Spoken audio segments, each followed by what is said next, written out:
Welcome to India Lingua News. Our guest today is Anoushka, number one badminton player of India and ranked 40s in the world. She is our guest today, and we are going to talk to her about her sports journey and what are the lessons which others or viewers can learn about to succeed in sports. So Anoushka, welcome to our studio. Thank you so much. And welcome to Boston. Is this your first trip to Boston? Or? This is, yes. Oh, excellent. So you have been for a couple of days here? Yeah. No jet lag? We still have a jet lag? We've managed. We were in New York before this, so... Okay. Oh, excellent. So you are tired. Yes. Okay, excellent. Yes. So tell us about your journey. Like, how did you get interested in badminton and at what age and where did you grow up? So I grew up in Ahmedabad in India, and I was always very interested in sports. My dad used to play tennis in his time, so my parents always tell me that I'm a girl who never played with dolls, but only with all sorts of balls: cricket ball, football, basketball, and things like that.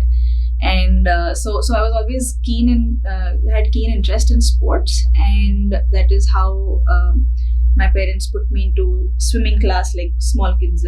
Everyone goes to a swim class. I started playing tennis. I did a little bit of skating. But for some or the other reason, it was not sticking. It did not click. I left those sports for some or the other reason. And one fine day when I was 6 years old, my mother just took me to a club nearby. And at the age of 6? At the age of 6. Mm-hmm. And just put me in the badminton class. And I don't know, but from day one, it clicked. And since then, I never skipped a session. My coach also was, happy that there's a good contact between the racket, shuttle, hand-eye coordination was good. And I was just enjoying it. So it took no time for it to become my passion. And then it just kept going. So how did you talk about your journey? How did you come into the national scene? How did it start? So, like I said, I started playing when I was 6. At the age of 8, I started competing in state tournaments.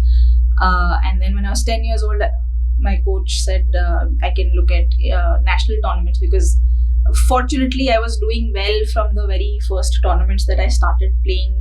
So state level, I was winning under 10, under 13. And which year was that in state level? When that would be 2005. 2003 is when I started playing. 2005 when I started playing state tournaments.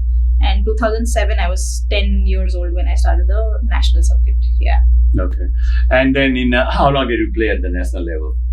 So national level, I played throughout till I stopped competing 2 to 3 years ago. So that would be from 2007 to 2021. Okay. Yeah. And internationally, talk about your international journey. My first international came in 2011 when I won the national tournament, which was a selection for the Asian Championships. So I got selected to play in the Indian team in the under 15 category. I was specializing, or my forte was doubles at that time. So I went to Japan with the Indian team to play the under 15 Asian Championships, and was very fortunate that in my first international I played the semi-finals and won the bronze medal there. So that gave me a boost, and I think that was the turning point where I realized that I would want to make this into my career. I would want to professionally play and give it more time than I had been giving so far. So that is how international started in 2011, and I continued to play for India till end of 2020. So what happened in the Asian Games?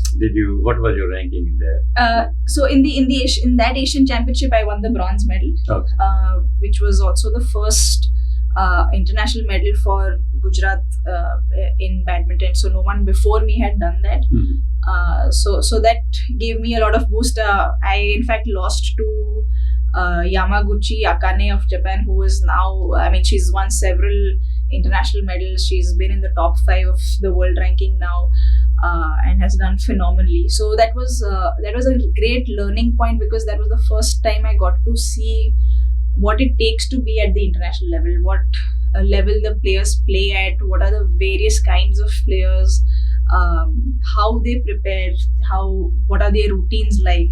I also made a lot of friends who I am still in touch with. So that really broadened my perspective a lot.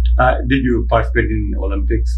No, I unfortunately did not make it to the Olympics. I played a couple of World Championships and Asian Championships throughout all age groups in the seniors. And a lot of other open tournaments. Unfortunately, Asian Games or Commonwealth Games and Olympics was not something I could make it. Yeah. So now, what are your plans now after? I stopped competing or stopped competitive badminton in the end of 2021, and since April 2022, I've been working with OGQ. It's been 2.5 years, and it is such a beautiful journey to be on the other side of sport, to be helping Indian sport in whatever way I can. It's good to give back, and I'm still continuing to grow and learn personally and professionally. So that way I'm taking it one day at a time, but I think I've found my calling in sport, because that is what ignites the fire in me. So now, what are some of the lessons you have learned as a sports person? Yeah. Which is applicable not only to the sports but also in day-to-day life? I think sport has taught me a lot, more than I can even imagine. I always say that what I am is because of sport, because it's been 18, 20 years of my life. But a couple of things I would say. One is being very flexible. At any time you put an athlete in any situation, they kind of swim. They find their way, make their way. I learned to get up every time I fall, because we've failed far more than we've won in life. So the never give up attitude, resilience, confidence, the constant hunger to keep learning, because I think I personally believe that one should be a lifelong learner and a lifelong student. That is what sport has taught me. And I think also to be humble in life, because even though I would have achieved a little bit, I've always seen athletes who have achieved so much more than me, and the way they are, the kind of backgrounds they all come from. So being humble, but also I think I've learned to stand up for myself, and yeah, just so many such things, and teamwork. I think the importance of being with a team, the importance of learning and growing with a team, that you don't think about just yourself but so many people around you. All of these are fantastic things that I've learned from sport. So we always hear there is still a lot of discrimination against women athletes, not only in India but around the world. Right. And you yourself have reached such heights. Did you feel anything there, or what else can be done to that this gender gap really disappears? I think, to be honest, I have seen a lot of difference in terms of discrimination and the gender gap or gender inequality, so to say. Now, in fact, I feel the opportunities are equal.